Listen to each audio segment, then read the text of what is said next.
Hello students, how are you all. So आज date है 28 मार्च and 31 को, दैट इज़ 2 दिन बाद आपका अकाउंट्स का पेपर है सीबीएसई स्टूडेंट्स के लिए। सो आज एक बहुत ही इंपॉर्टेंट वीडियो लेके आया हूँ मैं आपके लिए, जहाँ पे आप प्रिपेयर्ड तो पूरी तरह है। हर एक स्टूडेंट अभी एग्ज़ाम्स के लिए पूरी तरह प्रिपेयर्ड है, बट मैक्सिमम स्टूडेंट्स को एक ही डाउट है, एक ही थोड़ा सा कन्फ्यूजन उनके दिमाग में चल रहा है कि सीबीएसई की जो नई आंसर बुक आई है उसके अंदर हमें पेपर को अटेम्प्ट किस तरह करना है, आंसर्स किस तरह लिखने हैं। क्योंकि अगर आपको पता होगा कि लास्ट ईयर से सीबीएसई ने नई आंसर बुकलेट जो है वो रिलीज़ की है, जहाँ पे आपके पास कुछ रूल्ड पेजेस होंगे, कुछ पेजेस होंगे जिसमें जर्नल एंट्री का फॉर्मेट होगा एंड कुछ पेजेस में लेजर का फॉर्मेट होगा। तो स्टूडेंट्स को बहुत सारा कन्फ्यूजन चल रहा है कि क्वेश्चंस को कैसे अटेम्प्ट करना है, क्या आधा क्वेश्चन इधर आधा क्वेश्चन उधर लिखना है, कैसे अटेम्प्ट करना है। वो थोड़ा सा कन्फ्यूजन अभी भी काफ़ी सारे स्टूडेंट्स में चल रहा है। सो आज एक बहुत ही शॉर्ट वीडियो मैं आपके लिए लेके आया हूँ, ये देखने के लिए, ये बताने के लिए कि आपको अपने आंसर्स को किस तरह अटेम्प्ट करना है और कैसे अपना पेपर लिखना है। ओके, बहुत ज़्यादा टाइम वेस्ट नहीं करूँगा बिकॉज अभी आपका टाइम बहुत क्रूशल है, बहुत इंपॉर्टेंट है, एक एक मिनट बहुत इंपॉर्टेंट है। बट ये वीडियो आपके लिए बहुत ही इन्फॉर्मेटिव होगा, तो प्लीज़ एक बार इसको देख लीजिएगा। जल्दी से मैं अपने टॉपिक पे आ जाता हूँ। देखिए, इस टाइप की एक आंसर बुक आपको मिलती है सीबीएसई में, अकाउंट्स में मिलेगी, जहाँ पे टोटल 32 पेजेस का ये 32 साइड्स होते हैं इसमें। ओके, 32 साइड्स होते हैं। देखिए, पेज नंबर 1 से शुरू होता है and the last is page number 32। मतलब 16 पेज की होती है, बट टोटल 32 साइड्स होते हैं, तो 32 पेजेस की बुक होगी। अब आपको इसमें पेजेस में कौन से पेजेस मिलते हैं आपको वो देखिए। सो पेज नंबर 1 से लेकर पेज नंबर 16 तक, मतलब ये इस टाइप के रूल्ड पेजेस होंगे। पेज नंबर 1 से लेकर पेज नंबर 16 तक आपको इस टाइप के रूल्ड पेजेस मिलेंगे। पेज नंबर 17 से आपको जर्नल एंट्री का फॉर्मेट मिलेगा एंड 17 से 24 तक एंड 25 से लेकर 32 पेज नंबर तक आपको मिलेगा लेजर का format. Now the point is कि अब आपको इसमें आंसर्स को लिखना कैसे, आप अपने आंसर्स को इसमें अटेम्प्ट कैसे करेंगे। ओके, सो बहुत ही सिंपल सा रूल है, ध्यान रखिएगा। इससे आपको करना क्या है, जिस भी क्वेश्चन के अंदर सिर्फ जर्नल एंट्री करनी हो, जैसे कि शेयर कैपिटल का क्वेश्चन, जैसे कि डिबेंचर्स का क्वेश्चन, उन क्वेश्चंस को आपको इस जर्नल एंट्री के फॉर्मेट में ही सॉल्व करना है। ओके, ध्यान रखिएगा, उन क्वेश्चंस को आपको जर्नल एंट्री के फॉर्मेट में करना है, जहाँ पे वर्किंग्स बनानी तो जरूर है, मतलब बट वर्किंग का इंपॉर्टेंस कम है, वर्किंग आपकी कैलकुलेशन के लिए बनानी है। उन क्वेश्चंस को जहाँ पे सिर्फ जर्नल एंट्री है वो आपको जर्नल एंट्री के फॉर्मेट में करना है। सारी एंट्रीज आपको यही प्रेजेंट करनी है, याद रखिएगा। नरेशंस इंपॉर्टेंट है, आपको नीचे हर एक जर्नल एंट्री के नीचे नरेशंस लिखने होंगे। द सेकेंड पॉइंट इज कि अब बच्चों को कई बार कन्फ्यूजन होता है कि ऐसे क्वेश्चन हैं जहाँ पे जर्नल एंट्री भी है और वर्किंग भी है। कौन से क्वेश्चन होते हैं ऐसे? पास्ट एडजस्टमेंट के क्वेश्चन है जहाँ पे आपको वर्किंग भी प्रेजेंट करना है एंड आपको एक एंट्री करनी है। तो अगर ऐसा कोई क्वेश्चन आता है जहाँ पे आपको वर्किंग करना है एंड उसके बेसिस पे एक या दो एंट्री करनी है, ऐसे सारे क्वेश्चंस को आपको अपने रूल्ड पेजेस पे ही करना है, लाइनिंग वाले पेजेस पे ही आपको करना है। उन्हें की एंट्री वहाँ करने की ज़रूरत नहीं, वो पूरा आपको यही फॉर्मेट जर्नल एंट्री का बना के यहीं कर लेना है। ठीक है।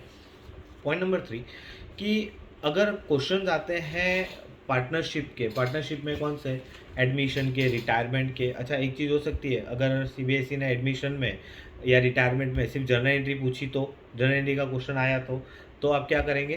तो याद रखिए, उन क्वेश्चंस को भी अगर सिर्फ जर्नल एंट्री करने को पूछा गया है, बोला गया है, तो आप उनको जर्नल एंट्री के फॉर्मेट में ही करेंगे। ओके, वर्किंग्स, आपकी कैलकुलेशन वर्किंग्स, वो आप नीचे भी प्रेजेंट कर सकते हैं पेज में एंड उन पेजेस, उन क्वेश्चंस को आपको वहीं करना है। दूसरी बात, अगर आपको पूछा गया है कि आपको अकाउंट्स बनाने हैं, कौन से, रिवैल्यूएशन, पार्टनर्स, कैपिटल, है ना, अगर उस टाइप के अकाउंट्स है तो हम क्या करेंगे, क्योंकि यहाँ पे जो लेजर का फॉर्मेट हमें दिया है, लेजर के फॉर्मेट में आपको सिर्फ एक ही दिया है। देखिए, अगर आप इसको ध्यान से देखेंगे तो लेजर के फॉर्मेट में आपको सिर्फ एक ही लेजर दिया है, एक ही दिया है। बट हम जब पार्टनर्स कैपिटल बनाते हैं तो कौन सा बनाते हैं? कंबाइन।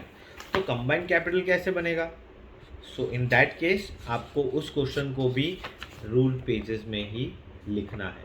ओके, ध्यान रखिएगा, इन लाइनिंग वाले पेजेस में ही उनको सॉल्व करना होगा। अगर जर्नल एंट्री पूछी है देन आप करेंगे जर्नल एंट्री वाले पेज में, बट अगर आपको अकाउंट्स बनाने हैं, रिवैल्यूएशन, पार्टनर्स कैपिटल, तो वो आपको इन लाइनिंग वाले पेजेस में ही सॉल्व करना है। ओके, नेक्स्ट पॉइंट इज कि एमसीक्यूज तो अगेन बहुत ही सिंपल है, आपको लाइनिंग वाले पेजेस में ही करना है। ओके, नेक्स्ट पॉइंट इज की बात करते हैं, अगर आपको पूछा गया है डेथ के questions, death of the partner, है ना, वहाँ पे अगर एग्जीक्यूटर का लोन अकाउंट बोला या फिर रिटायरिंग पार्टनर का लोन अकाउंट अगर आपको बनाने को बोला तो वहाँ पे एक ही अकाउंट बनेगा, या फिर डिसीज्ड पार्टनर का कैपिटल अकाउंट बनाने को कहा गया आपको, सो इन दैट केस अगेन एक ही अकाउंट बनेगा, तो वो एक अकाउंट आप लेजर में बनाएंगे। ओके, अगर एक ही अकाउंट बनाने को बोला है तो वो आप लेजर में बनाएंगे। या फिर दो अकाउंट बनाने हो, समझो कई बार ऐसा हो सकता है पार्टनर्स कैपिटल अकाउंट बोला और एग्जीक्यूटर्स लोन अकाउंट बोला टिल इट इज़ पेड, तो ये दो अकाउंट है, ये दोनों सिर्फ अकाउंट्स ही हैं, तो आप उसको लेजर के फॉर्मेट में बना सकते हैं। ओके, दोनों लेजर के फॉर्मेट में आप उनको लेजर के पेजेस यूज़ करेंगे और आप वो अकाउंट वहाँ पे बनाएंगे। Okay, the next point is share capital debentures. तो शेयर कैपिटल और डिबेंचर्स में जो बैलेंस शीट वाले क्वेश्चन है, जहाँ पे आपको बैलेंस शीट का फॉर्मेट बनाना है, वो रूल पेजेस में ही जाएगा। ओके, डिबेंचर्स के क्वेश्चन, शेयर कैपिटल के जो बड़े क्वेश्चन है जहाँ पे सिर्फ जर्नल एंट्री है, वो आप जर्नल एंट्री में ही करेंगे, वो आप जर्नल एंट्री के फॉर्मेट में ही करेंगे। ओके, नेक्स्ट इज पार्ट 2 पे आते हैं कि पार्ट 2 के अंदर सारे चीज़ें 100% आपको भी पता है कि रूल पेजेस में ही होगी, क्योंकि पार्ट 2 के अंदर आपका जो पार्ट बी है, अकाउंट्स का जो पार्ट बी है, उसके अंदर you have analysis of financial statement. So analysis of financial statement के सारी जो चीज़ें हैं वो आपको रूल्ड पेजेस में ही करनी है।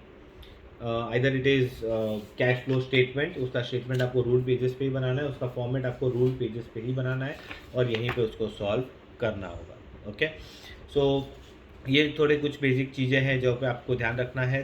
And the next point is कि अगर आपको ऐसा लगता है कि कहीं स्पेस कम है, अगर आपको ऐसा लगता है कि भाई स्पेस जनरल एंट्री हो चुकी है और भी अगर आपको कहीं एंट्रीज करनी है तो रूल वाले पेजेस यूज़ किए जा सकते हैं। एक इम्पॉर्टेंट पॉइंट और है कि अगर आप कोई क्वेश्चन यहाँ लिखते हैं कि भाई क्वेश्चन ये है जो कि आपने वहाँ पे किया हुआ है, ओके, सो आप उसका एक रेफरेंस भी दे सकते हैं। जैसे आप पेज 2 पेज 3 पे आ जाइए, अगर आपको शेयर कैपिटल का क्वेश्चन है तो आप यहाँ पे ऐसा लिख सकते हैं, जो भी क्वेश्चन नंबर है यहाँ पे लिख दीजिए refer page number so and so और फॉर दिस आंसर। सो वो आंसर जो भी चेकर है उसके लिए एक आसानी हो जाएगी कि वो सीधा उस पेज नंबर पे जाएगा और उस पेज नंबर पे उसको वो आंसर मिल जाएगा। ओके, सो एक और काम आप कर सकते हैं, अगर आप शेयर कैपिटल का चैप्टर कर रहे हैं, अगर वर्किंग बनाने हैं बड़े हैं तो ये पेज भी यूज़ किया जा सकता है।